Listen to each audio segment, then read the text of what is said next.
We are the Kibes. I'm Kibe, Mitch, and this is Linda, my wife. All right. How did you guys meet? Really curious. How did we meet? Okay, I'll take this one. It was a cold Friday evening. No, it was I go to church, or I used to go to a church in Westlands called Gloryland. Gloryland. No, Lenana. Oh, No. Afralti. Afralti. Oh, yeah. Yeah, it used to Yes, be Afralti. it's in Afralti on Lenana Road. But every Wednesday, we would have prayer meeting at a place called Lenana House in Lavington. Yeah. Yes, so on. Yes. Exactly. So one Wednesday evening, so I check in. I was a bit late, so guys were settled.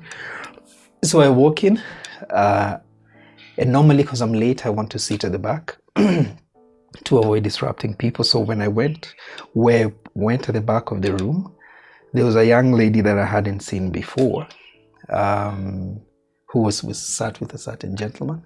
I don't know that guy. Yeah. The courage. So I sat next to them and I said hi. So, and that was that for the day. But this program was running for 2 days that week. So that was on Wednesday and again on Friday. But the Friday session was held at Lavington Church. So I went in on Friday, and since I'd already seen her, at the end of the program, I said hi. We had a bit of a chat.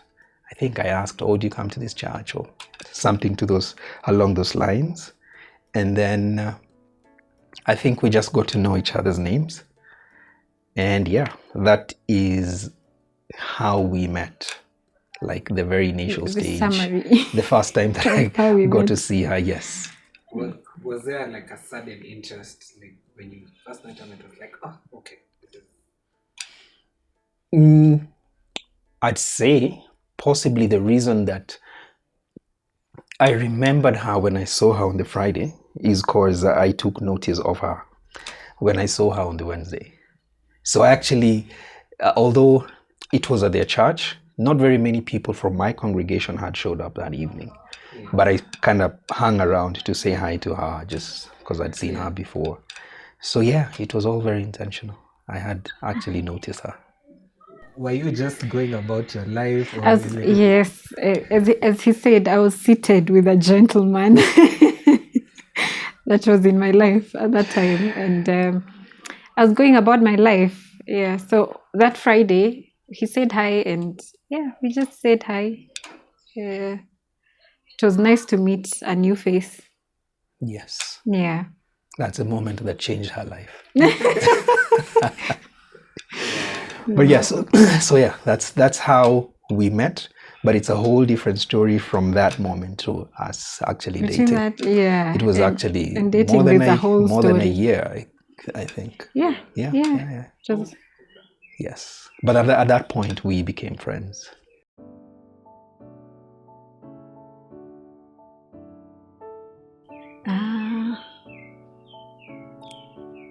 Let me think.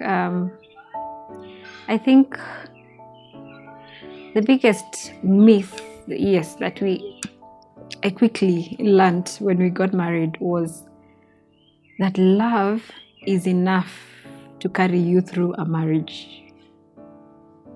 Yes, and I think for me, it's just the thought that love is actually, like, we tend to believe that love is a feeling. Well, yes, love is actually a feeling, but it's the spark that is important to begin a relationship, but it cannot carry you through a marriage. So I think when you get married, you quickly notice that love can fade away. That feeling is fleeting and it doesn't last long, and it will fade. And then Your love has faded. For you.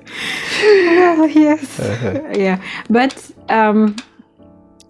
Yeah, I mean, it evolves into something deeper. But yes, it doesn't last, and it's not enough to support a marriage, to sustain a marriage. Yeah, that's the myth I can think of.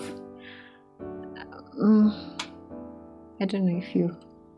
Well, I guess maybe to add to what you've said, I think one of the things that I think we strongly associate to love, and especially at the height of a relationship, at the peak, when is the emotion that accompanies it. That it's a strong emotion. And as you said, I think it's absolutely necessary to have that, because as you said, it's the one that ignites the relationship. It's the one that keeps you thinking about this person, wanting to hang out with them, getting to know them.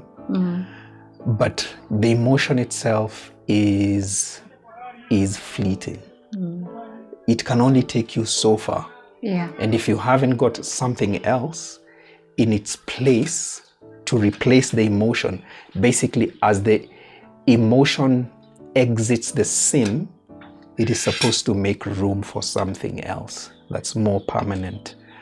So yeah, something that's deeper. Yes. And I think through our research and trying to understand the whole thing of love, I think we came across C.S. Lewis, and he explains it so well, that love should actually settle into something deeper, more meaningful.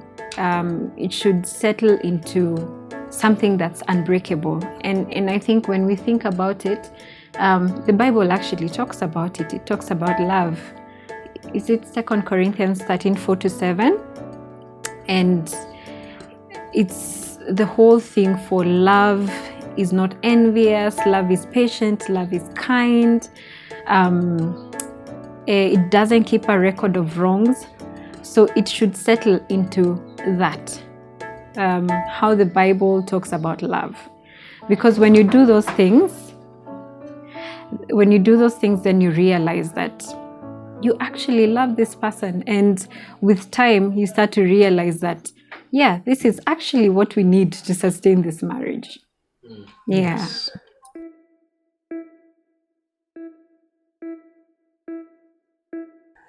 I think from the beginning of our dating courtship, you mean? I think for us it wasn't an issue at all. I think first because, well, as we grew up, my parents were very, very resistant. They were insistent on us getting married or marrying, our brothers marrying Kalenjins. It had to be Kalenjins. You can't bring anyone else from another tribe. But thank God for big sisters who break rules, because my sister decided to get married to a Kikuyu. Well, it was difficult at that time. My parents were very resistant. They had to part ways for a couple of years, say around 5 years, and then they came back together. Yeah. Yeah, then later they came back together because they realized, okay, this girl is just going to stay alone for the rest of her life. So she did her rorashio or koito. And after that day, for some reason, they were very receptive of Kikuyus. They were very happy. And they said, these people are not the people we have been told they are. They're actually very nice people. So from that day, they started telling me, look for a Kikuyu. Yeah. So that's, for me, when I met him, I didn't know he was Kikuyu. But then it was so much easier for us to just, it didn't even come up. The conversation about tribe never came up at that point. So when I took him home, it was easy. Yeah. Yeah. Mitch, any? For me, no, it wasn't really an issue, because I think in my family, and especially a lot of my cousins that were kind of the same age, I think if it's not even 50-50, I think there are a few more that married into other tribes than those that I have married within the community that I'm from. So it wasn't really an issue. Yeah.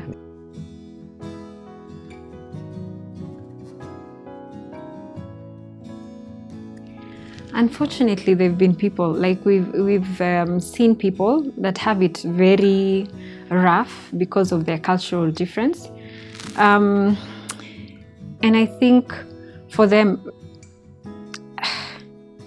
our specific advice would be, or has been, if you're equally yoked, first, for us, it's first Christian and then the rest comes. And we look at that verse that says, it's in Galatians 3:28, there's neither Jew nor Greek, because that's what Jesus said, that's what Paul wrote, that as long as you're one in Christ, that's sufficient, that's enough.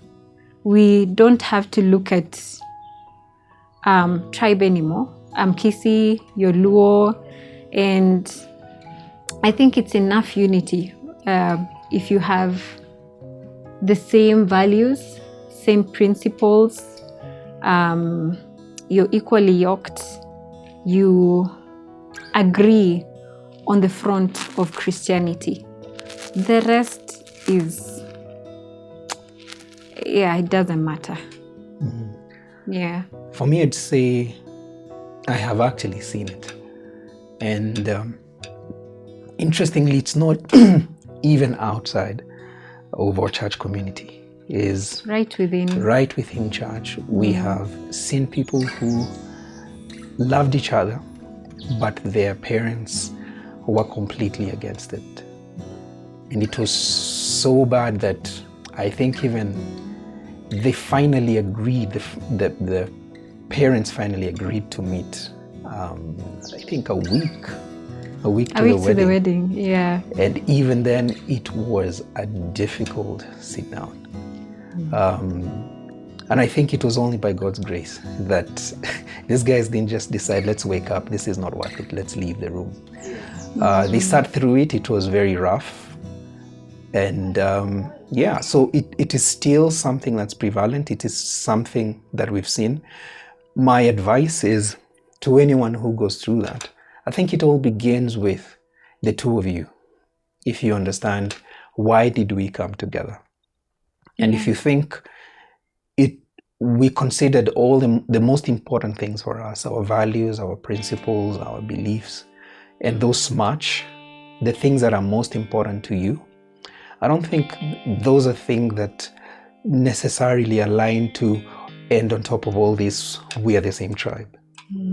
And as she was alluding to on the verse that she gave, when the Bible talks about being unequally yoked, I don't think there was a consideration on what tribe, that if you're not from the same tribe, that's where they're basically being unequally yoked. It's the more important things that define you or you two as a couple. So if they've done that, I think giving up a relationship like that just to go look for someone else who's from your tribe will never be a solution.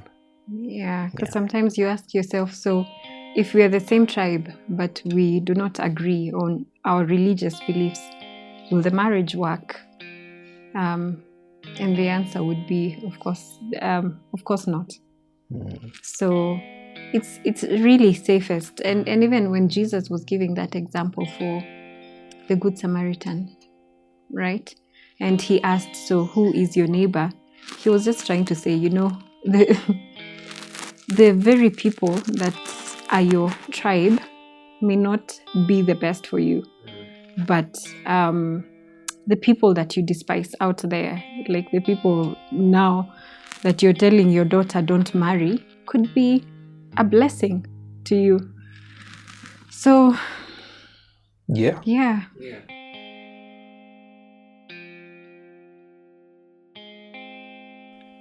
I have excuse me, I have seen it, and I have actually sat down with people I have worked with people. For instance, I had a colleague who once told me that I'm saving up so I can have a surrogate to carry my child. And the reason she said was, I don't want to have to sacrifice a whole year of my career to have a child. And it kind of threw me off, because I thought, okay, what does it mean to you to have a family? And I think one of the things that I think it's in our modern society, and I think with women empowerment and equality, gender equality and rights, I think we have gotten to a place where the expectations for a girl child is the same as a boy child, which is you pursue your education, and then after that you get yourself a career, and when you get that, you try and go as far as you could, as quickly as you can. Yeah, and there's this push for women to to take up the big jobs, management, and there's this big push. It's the gender equality.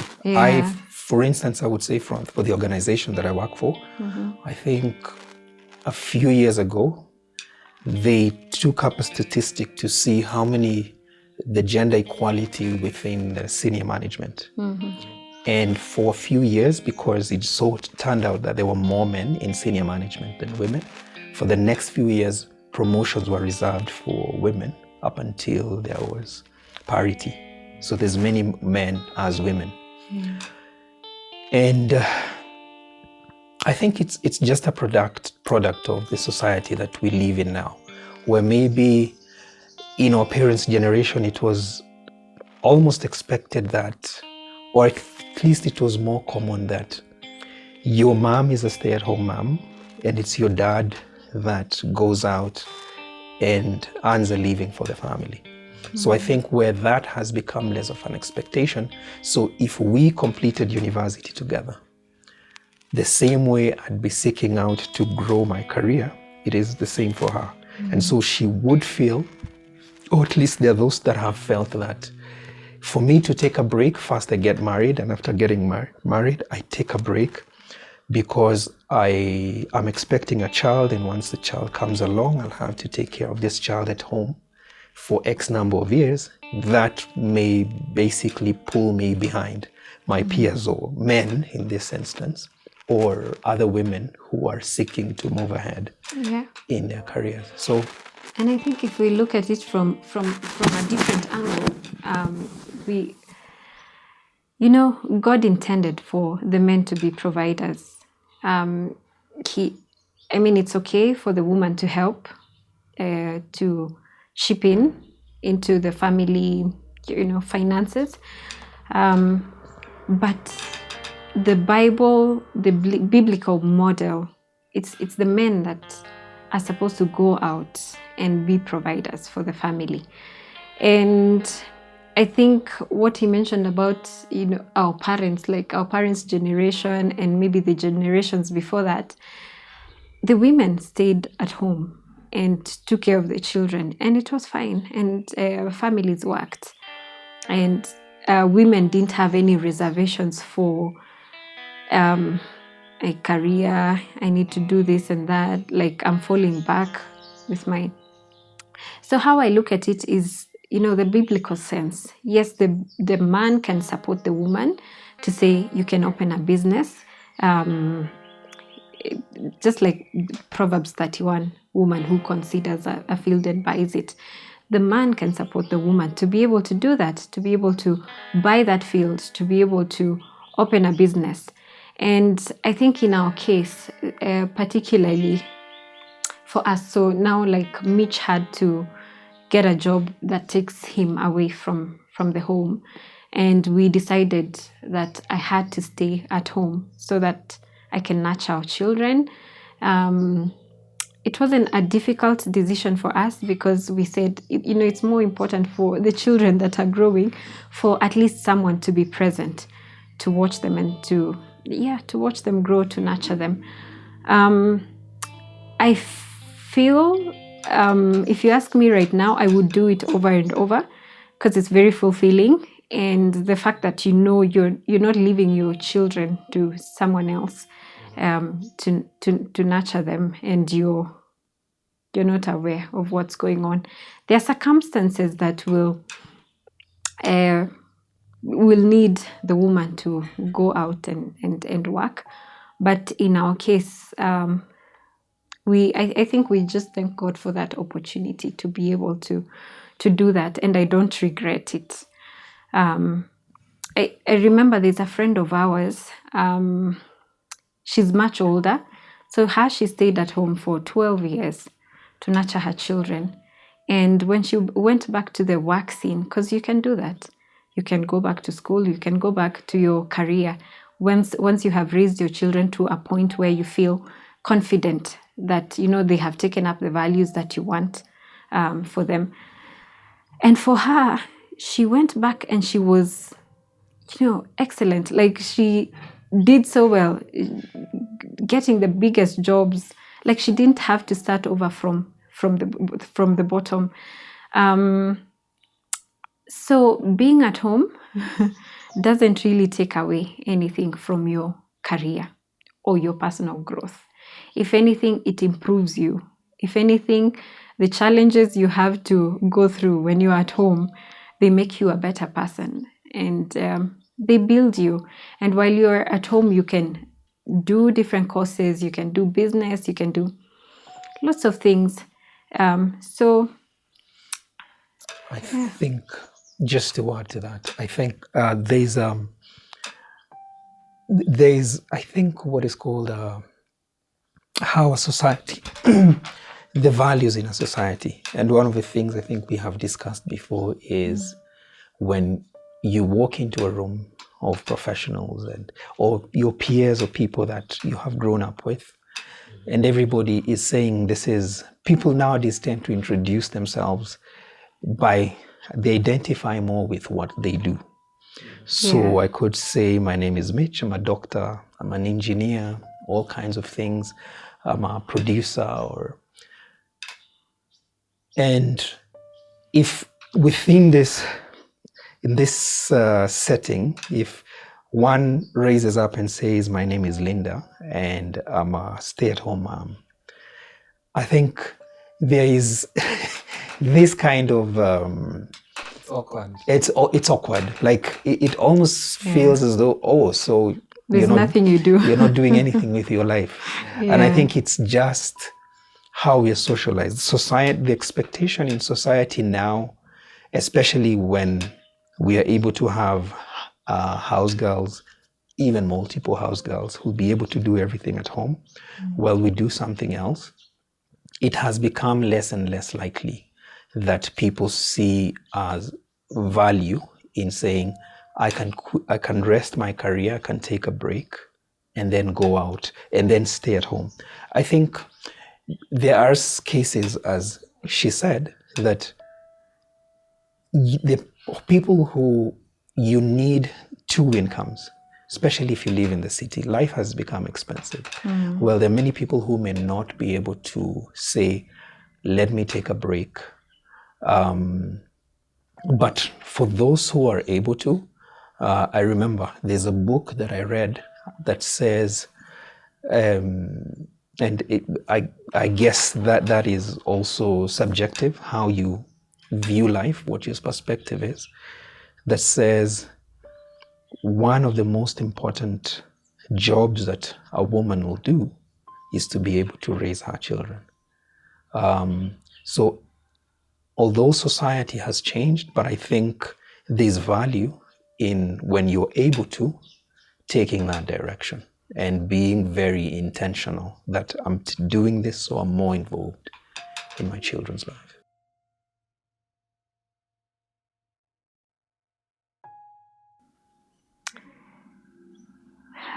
Maybe as she thinks about it, maybe something will pop up. Well, I actually had to think about that question, because it's not a question that, I don't know, it is not something that I've thought, how am I glorifying God in marriage. But one thing came to mind, and I think marriage was established by God.